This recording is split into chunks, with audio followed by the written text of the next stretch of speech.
A victory for a disabled grandmother in Knoxville. Her eviction notice has now been dropped.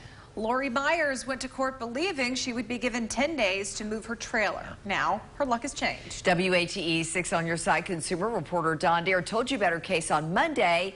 He has this follow-up. Well, Laurie, quite a few contacted us willing to help Ms. Myers after our first story on Monday. Laurie Myers has owned her own trailer since 2003. Never missed a payment, doesn't cause any trouble, but last month an eviction notice arrived.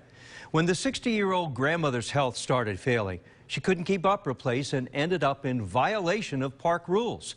Knoxville CAC, the Community Action Committee, stepped in and provided an attorney to represent her in court. Yes companies, Amherst Bridge versus Laurie Myers. Yes.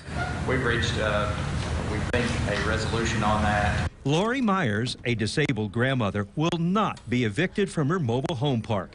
General Sessions Judge Chuck Cerny was told by the attorney from Amherst Ridge it has agreed to dismiss the eviction case against Ms. Myers.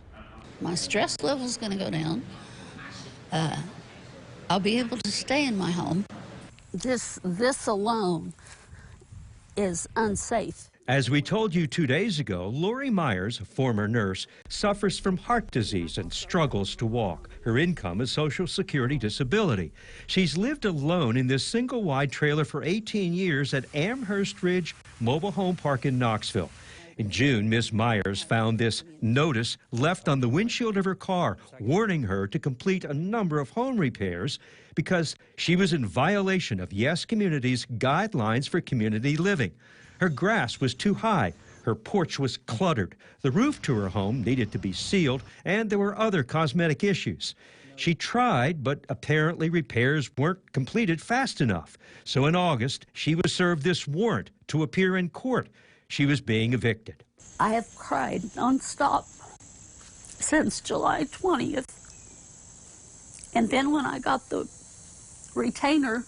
detainer warrant, I was just like, how can he do this?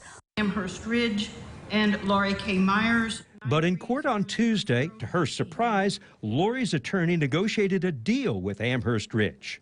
We were able to make an agreement with the landlord so that my client could stay in her house for at least a year, maybe longer, as long as she complies with the community guidelines.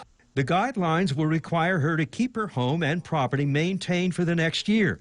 Seeing our original story, a local restaurant stepped forward and agreed they will bring her trailer and yard up to standards at no cost for the next 12 months.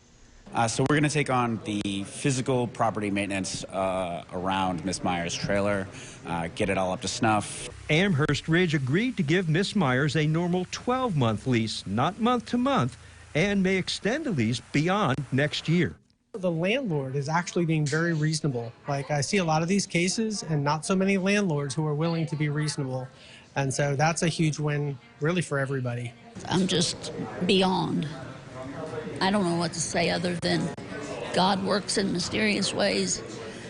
God did this, and you guys did this, and if it wasn't for everybody working together, it would never have gotten accomplished. Now, again, Ms. Myers' lease will be renewed next year as long as she follows the park's community guidelines, which requires her property to be kept up and looking sharp. Amherst Ridge does not have a homeowners association, so each resident is personally responsible to keep up their place. Now, the Area Agency on Aging's Community Action Committee played a big role in assisting Laurie, and as you heard her say, she is grateful to the Horn of Plenty restaurant and to many others who offered her assistance. Bo? All right, Don, some good news. Thank you, my friend. Hey, if you have a consumer question for Don, send him an email at ddare@wate.com. You can also call his 6 on Your Side hotline number at 865-633-5974.